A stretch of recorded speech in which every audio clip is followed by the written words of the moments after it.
Hello, everyone, and welcome to the Odinic School of Mysteries. My name is Bear, and thank you so much for joining me today. If you hear music, really soft, mellow music, it's because just above me is my children's sleepy time music. So don't fall asleep. Listen, but just so you know, that's what's going on.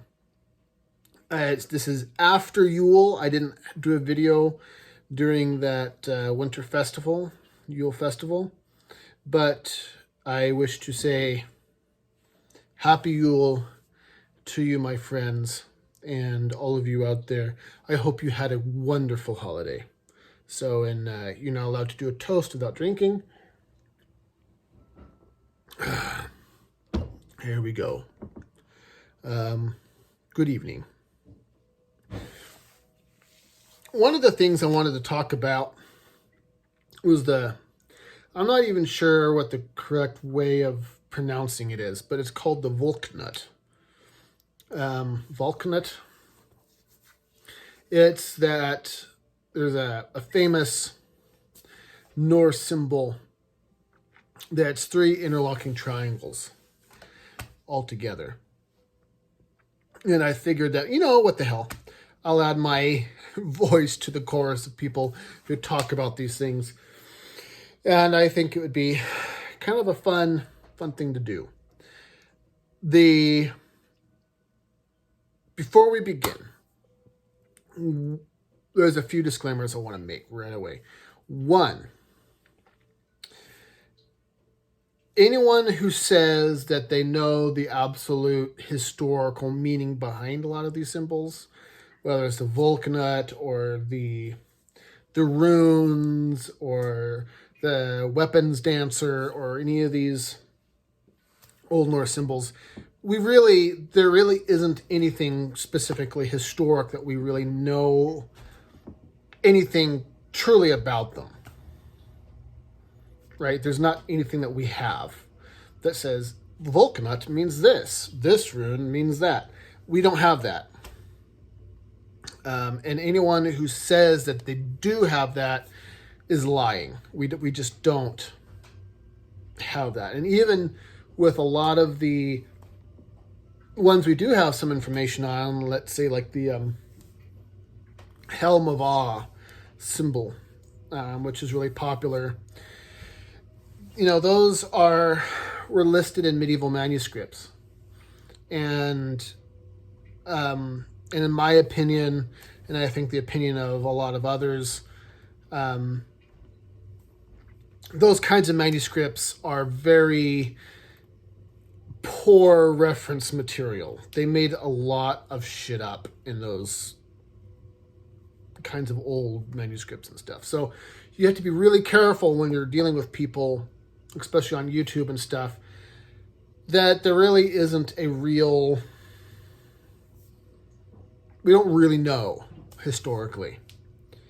What I'm bringing to the table is I'm a Norse mystery school initiate.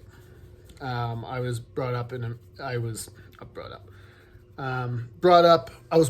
the sense that I learned and grew through a Norse mystery school. Not that I was actually raised from boyhood up into one, from one. So let's just be very clear about this. The other thing to keep in mind is that when I say I'm a part of a Norse mystery school, a lot of what people think is that it's some form or version of the Masons, where it's like a huge network of interlocking, organizations, and people are talking, and there's this cabal of Norse initiates, and we're all in this special thing together. That's not really the way it works at all. I was taught by a single teacher. For the most part. There was a few others. There's a few other influences, but for the most part, one teacher. And there are a few initiates in the Odinic Mystery School. One is actually going to be talking about Seder and astrology in a few weeks. She's going to come on the channel and do a presentation. But, so there are other initiates out there, but to say that it's some huge organization, it's not some huge organization. Most of the real mystery schools aren't anymore. They're just, it's a dying breed. It's something that isn't really around anymore. And so when I come to this and I say I'm going to tell you about what I understand about the Valknut and some of these other symbols, I'm coming into it from the perspective of someone who's learned from a teacher. I'm not claiming to have any fancy historical know-how or that I have some that I've read it somewhere, right? I'm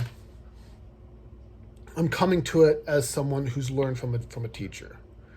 So just bear this in mind, right? I don't want to mislead anyone. I don't want anyone to get the wrong impression about me. It's just one of those things that you gotta define your terms right at the beginning so that you set people's expectations.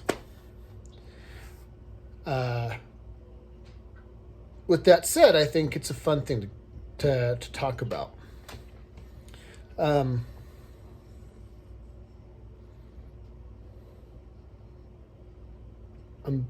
putting my thoughts together.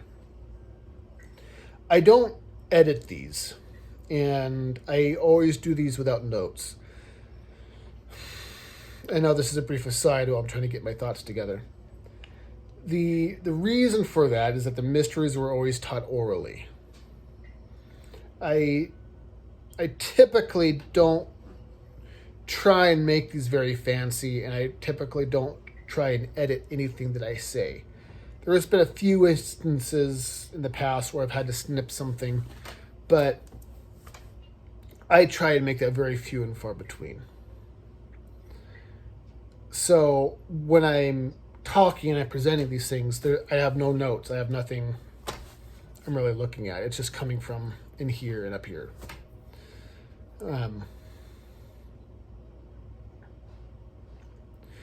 There are several things to talk about. There's a concept called the multi-soul. And the idea of the multi-soul is this: that you are a pantheon of beings. You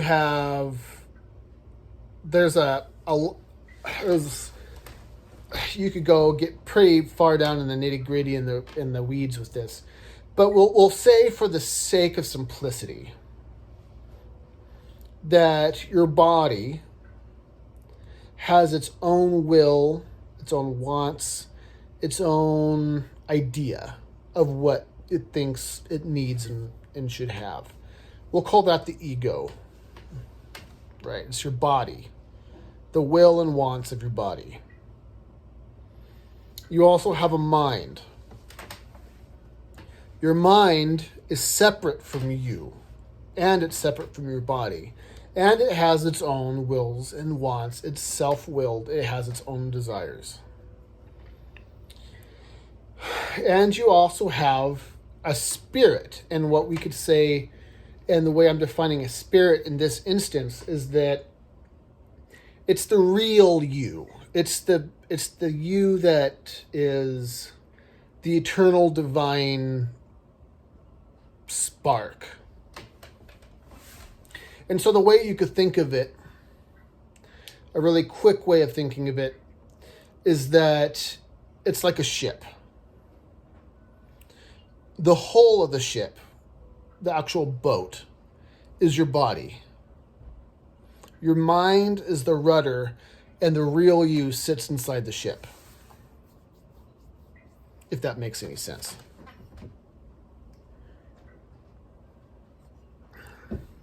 And the real you sits inside the ship. And these, a very simplistic symbol for a ship is also called the blade. It's also called the equilateral triangle, sometimes called a pyramid, where it's this shape here, an equilateral triangle. And what happens is you have all these different parts, and if you're not the one in control, all these different parts are all trying to fight with each other. The rudder wants to go one way, the ship wants to go another, and you're just along for the ride, and you're being bounced around and thrown around because these two are fighting each other. And you wonder why your life sucks and why bad things happen to you and all this stuff. Well, it's because you're not the one in control. These other jack-offs are. Right? So you are the one thing that unifies the duality. Unity out of duality. One eye. There's a lot of meanings behind one eye, but this is one of many. One eye. It's the one person that's in control. It's a fraction. It's a fraction. 1 over 2. Right? If 2 is over 1, it's unbalanced. If the unbalanced pyramid, you'll fall over. But then there's another way of looking at this. Same type of principle, but just tweaked a little bit. The other principle is this. You have a sacred masculine. You have a sacred feminine. We've talked about this a lot. So I'm not going to go too far into this, but the short version of it is that the sacred masculine represents wisdom. It also represents outward energy. So like if you're dealing with, like, let's say a battery, it's the plus sign on the battery. It's the anode. It's the positive charge. It's energy put outward. Think of sex, right? The masculine energy is energy pushed out. And, he also represents things that are quantifiable on a piece of paper. Math, logic, science, engineering, linear time, those kinds of things. Those are sacred masculine traits. Sacred feminine, on the other hand, represents things. She represents truth. As a matter of fact, the word we get for truth is actually a name of an actual goddess that people actually believed in. Truth was a goddess, a self-willed being. The Gnostics believed that truth was one of the 4 emanations that stood before the Most High, the creator of all things. But the sacred feminine represents that idea of the truth, the things that you can't, the thing that's too big to really understand. And that's really what sacred feminine is. It's the concept of knowledge that cannot be quantified. Right? It's the thing it's like the knowledge you get from a mother's hug. It's love, it's compassion, it's emotion. It's these things that you can't really put numbers onto. It's things like eternity, art, this kind of thing. And the sacred feminine also represents the negative charge on a battery. And people don't like the word negative has been used improperly, and so people think it means bad. Negative means bad. When in reality, negative doesn't really mean it. It's not good or bad. It just is. Right? It'll also be called the cathode if we're talking about, again, electricity. It's the part that accepts energy in. Right, and that's what feminine energy really is. It's like things brought in. It's like the home. It's where men go out to war, women bring people in to feel safe. Men go hunting and the women keep the house. And I know there's a lot of people out there who would be upset with that, but we're dealing with ancient philosophy here. You can't put, we'll just say that it's moronic to try and put your 21st century social ideas onto an ancient culture and ancient philosophy.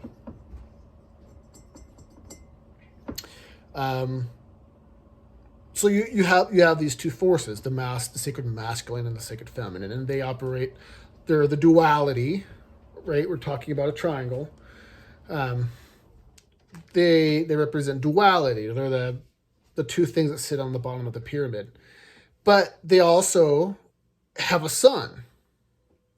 And you say why is it a sun? Well, it's a sun because it's energy. When you give birth to something, it's energy pushed out. And energy pushed out is masculine. So it's always a son that's born. You may have wondered that. Anyway, I don't want to get too far into the nitty-gritty of this because I want to get into what this means, what the Valknut means. And so and the beloved son is when you have like the sacred masculine part of your mind, the sacred feminine part of your mind, and they work together and they have sex, basically, and they give birth to something, a cup of coffee, a new house. It's an idea that you had that's been made manifest out into the world, right? That is the sun. It's the thing that's created out of mental energy. This happens instantaneously, right? It happens so quick we don't even realize it's happening, but it does. Everything you could see, touch, or taste, it's been created, was first in the mind of somebody at some point. His cup was, his hat was, his glasses were. Everything, everything is a product of something. This is all the beloved sun, is what it's called. So that's also a triangle. And then you also have what's called what is it called? I don't remember what it's called. There's a name for it. But it's the unification of the principle of thoughts, emotion, and action. It goes back to what we're just talking about. So I think, so I feel, so I act. So I think, so I feel, so I act. So I think masculine, so I feel feminine, so I act. Beloved son. Balder. Odin would be the sacred masculine, Frigg the sacred feminine, Balder, the light, is the beloved sun, the light of the world, the thing that's created out into the universe.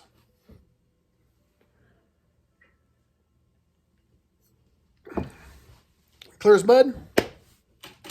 I know I'm going kind of fast through this because there's a lot of heavy philosophy in here, and we could spend days here. And I know I'm skipping a lot of good stuff, and people would be interested to know more about it, but we just don't have the time, and I'm sorry for that. I'm sorry for that. It's late. I'm doing this late at night. So this is called the triple unity. And this is all has to do with the Valknut. These three sets of triangles, equilateral triangles. Duality on the bottom, unified by one principle at the top. There's two kinds of philosophy in the world. And this is going to be painted with a very broad brush. And so, for the sake of illustration, but so this isn't really targeted at anyone specific, but just like in a very general sense. There's two major heavy hitters in the world of philosophy. You had the Greek philosophical system and the Jewish philosophical system. The way the Greek philosophical system worked was called circular reasoning. And basically, think of like an Ouroboros. It's like a circle. You know, the Ouroboros is a snake that eats its own tail, right? So basically, the way they thought it would work, that worked best, is that you start off, and each logic point would lead to the next, and eventually it would come home. The logic train would come back to center. That's the way the Greek system worked, and the way that the Greeks thought that good logic worked. The Jewish system is actually quite a bit different. It's a linear system. It's a point A to point B. Excuse me. Where you take one thought and it would lead to the next thought and lead to the next thought and lead to the next thought. And then eventually you end up at the final conclusion, which is the way most of us grew up thinking is the best way of doing it. There's a lot of things we inherited from Greece, but our philosophy and the way that we think our thoughts should work was actually inherited from Jewish culture. And you could take that for what you will. To each his own on his own opinions about whether that's good or bad or false or whatever.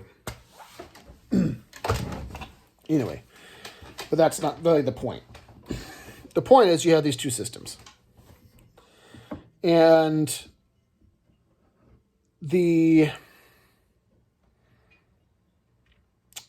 problem is that neither one of these is really the way the mysteries work as far as systems of thought go.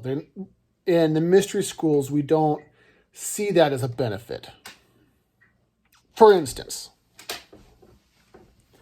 one-dimensional, something that is 1D, one-dimensional, is a dot.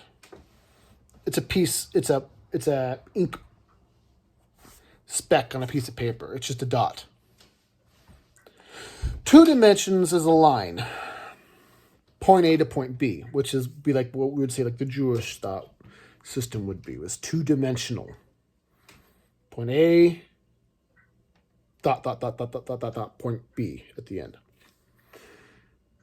The third way is 3 dimensions. And the way it is traditionally shown, if you were to go into Google and you would type in what is 3 dimensions or what does 3-dimensional look like, they'll almost always show you a cube. They'll almost always show you a square because 3 dimensions is length, width, and height. So they'll say, look, 3 dimensions is a cube. But that isn't the way, and I get why they do that.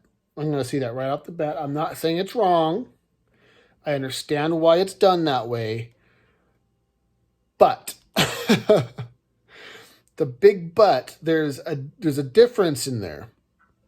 That the way that we see it in the mysteries and in occultism is that 3 dimensions is a 3-sided pyramid. Length with height is 3 on the bottom, and it's like you have 3 pieces on the bottom, right? And you have 3 pieces on the top, and so you have a 3-sided pyramid, which is is it 12 points? 3, 6, 9. Yeah, it's 12. It's 12 points. 9 on the sides. If you count the bottom, then it's 12.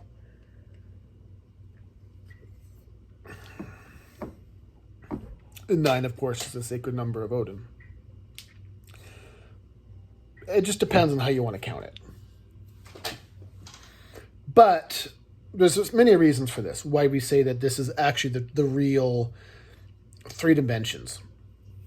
And I don't want to get into all of that right now, but really the simplest way is that it's the first of the Platonic solids.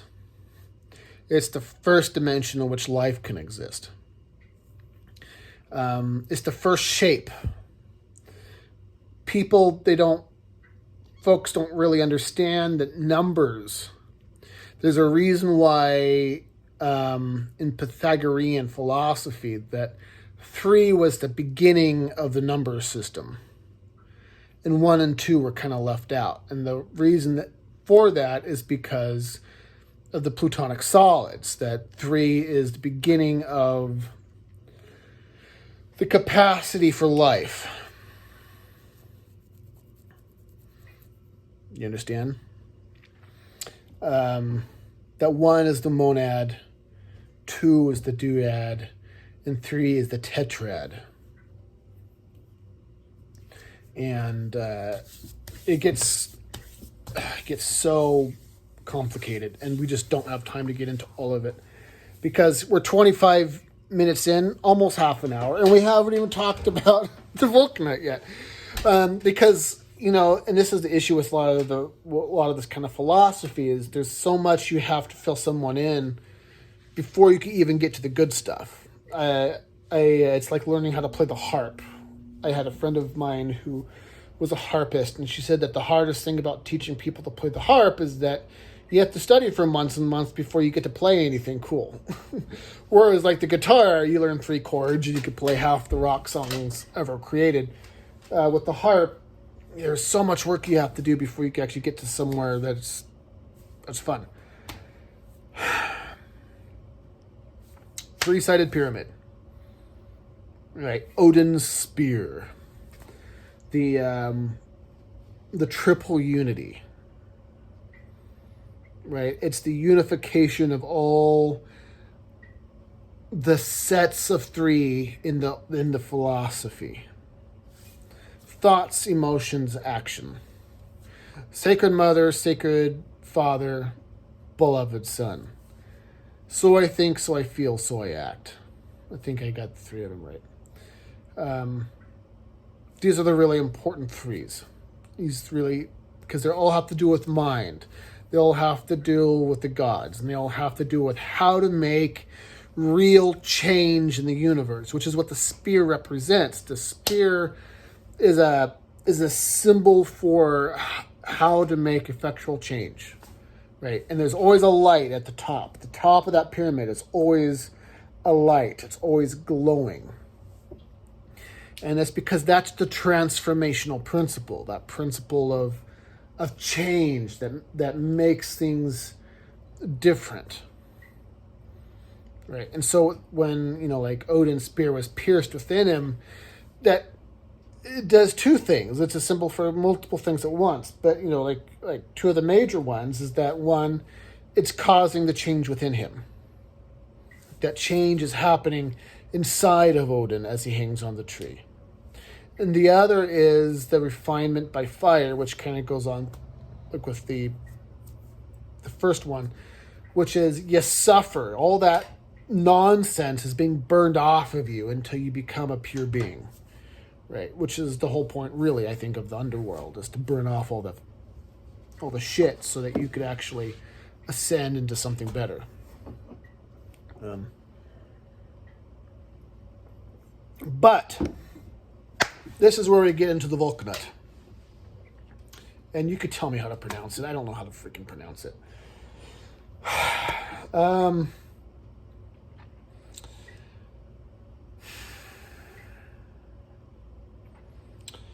There's different ways of drawing 3-dimensional objects. Much of what we think of as 2-dimensional things, much of the symbols that we see are written in 2 dimensions. Right? Much of the symbols that we see are written in 2 dimensions.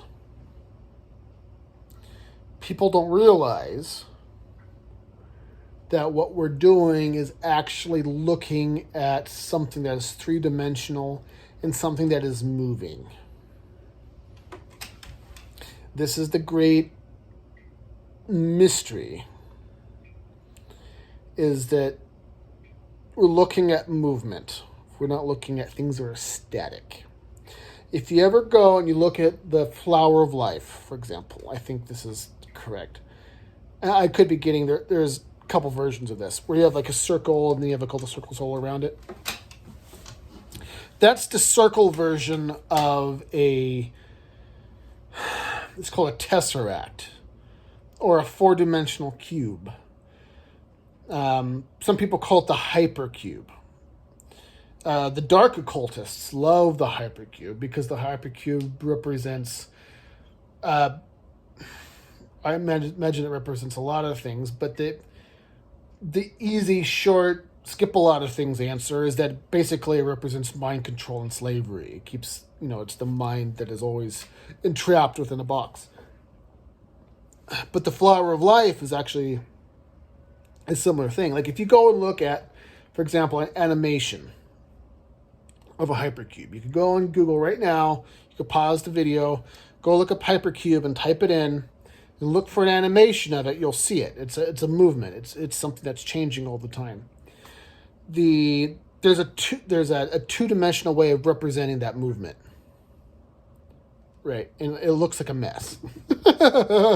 a mess of squares. But the flower of life is the same thing. It's exactly the same thing, only it's a circle rather than cube. Right? It's a movement. So what do you suspect then is the Valknut representing then? It's that triple unity. It's that triple unity. It's representing a movement of a three-sided pyramid within itself. It's a movement of things. It's three things at once. It's the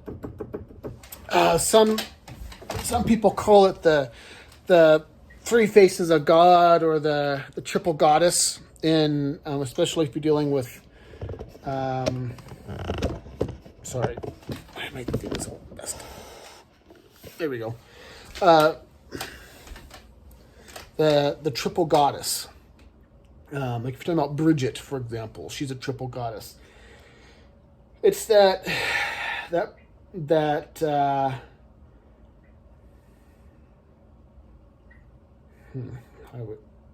how do I say it without repeating myself? I don't know how to say it without repeating myself. But yeah, it's the three things at once. It's the triple unity is what the Valknut is. All of that preamble just to say two things, But that's what the Valknut is representing. You'll notice that, what is the name of that famous stone? It's like in layers, and there's like all these things going on, and then they have what's believed to be Odin holding a spear, and has the Valknut on the top of it. You have to think of it as, because that represents, at least in the mystery school I came up in. Again, I don't want you to think I'm making a truth statement here. Well, I am making a true statement here.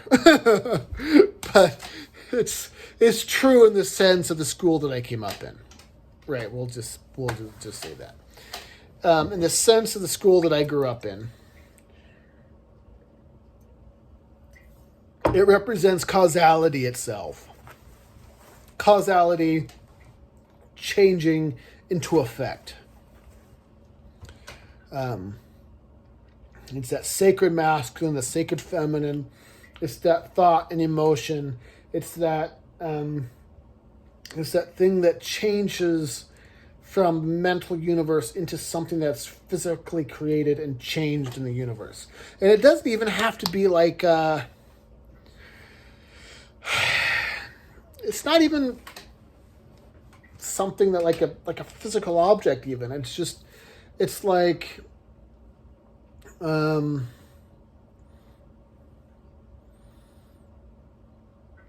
it's just something you want to manifest. Like if you want to learn something new, or you want to change someone's behavior, or there's things up there that you want to manifest for yourself that aren't tangible. It's that thing that changes that from the mental to the physical, to something that is actually created. And this is the problem, and I deal with this with my students, and you deal with this with a lot of people who don't really understand occultism, is that things in reality aren't static. Right? So like you'll get I have a out what is the garage is going to be turned into my study, and I'm going to have all my books out. But I have a book I bought cheap from Barnes and Noble, and it's like a book of symbols. It's the most exoteric version of any symbol you can imagine. Right? It's a good resource if you want to know what the name of a symbol is, but the descriptions are completely fucking bullshit. But one of the things you'll find out is, like, if you look up, like, say, like the Eye of Providence, for example. If you don't know what the Eye of Providence is, the Eye of Providence is the all-seeing eye, basically. It's the Eye of Providence is another way of saying the all-seeing eye. So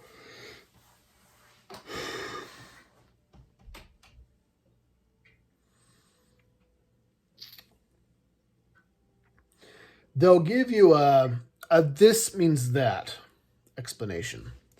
The Eye of Providence means God is looking over you. Right? That's what it means. Don't look any further into it. Right? It's just something it's very simple. This symbol means that thing. The thing of it is, though, is that that's not how true initiates actually understand symbols. Symbols are movements of things. It's representing a change. Because that's how reality actually is, if we're really being really honest about it. Nothing is stagnant. Everything is always changing. You're not just a person. The chair you're sitting on isn't just a chair. It's a collection of atoms, and those atoms are repelling your body and holding you up, and they're vibrating in speeds that don't even look, they're going so fast you don't even notice that they're moving. Right? You're not just a body, you're a huge community of cells and organisms and proteins and things that are working together to make this thing you're inhabiting functional. Things wear out over time. Energy dissipates. It loses force. Your house is going to fall down. And so it's just, there really isn't such a thing as, really, there's no such thing as a noun, is really what I'm saying. Everything is verbs.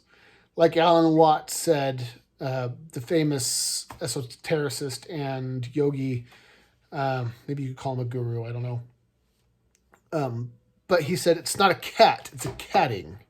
It's not a pool, it's a pooling. It's, things really need to have ings at the end of them. It's not a phone, it's a phoning. Because it's not, things don't hold still.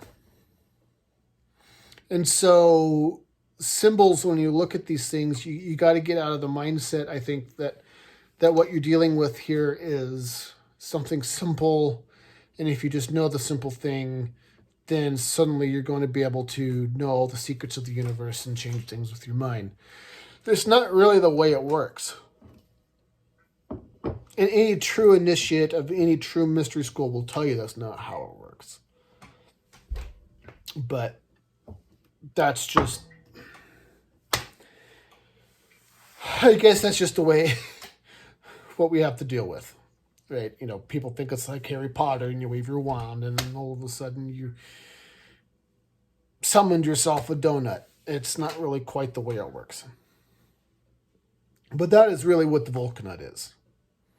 It's that symbol of creation. It's a creation symbol. That's what it is. It's a creation symbol. It's that thing that takes things out of the mental universe and into the physical universe. Ta-da! It's the triple unity. It's all those things all wrapped up into one. Right? So that's the way I learned it. And I'm not saying at all that that is the only explanation out there and that you shouldn't listen to the other people, because you should listen to other people. You should be very... You shouldn't just take what I say and say, well, this guy is the only guy I should ever listen to because he seems to know his stuff. Please don't do that. Please don't put that on me. You need to go and do your own research, and you can't depend on other people just to tell you what things are. I really don't have anything to prove to anybody. I don't have any magical talisman. I don't have any insignia that says I'm a part of a Norse mystery school. I don't have anything fancy like that. I have nothing to show for what I say I am. I don't. And so what I tell people is that, well, if what I say bears itself out, then you know that what I'm saying is true. If what I say does not seem to bear itself out, well, then you could walk away, wash your hands of me, and knowing and be glad in your heart that you avoided listening to a fool. Right? So I just, if what I'm saying seems to make sense, it seems to bear itself out, well, good. Right? Because now you've learned something and you could use it in your own practice and that kind of thing. But it's really not worth, I don't ever want to put myself in the position where I'm saying that I'm the only truth out there and you need to listen to me, because that's just not true.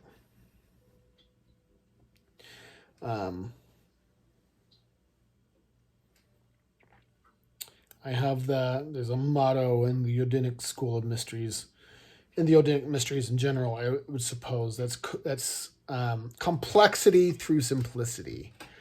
That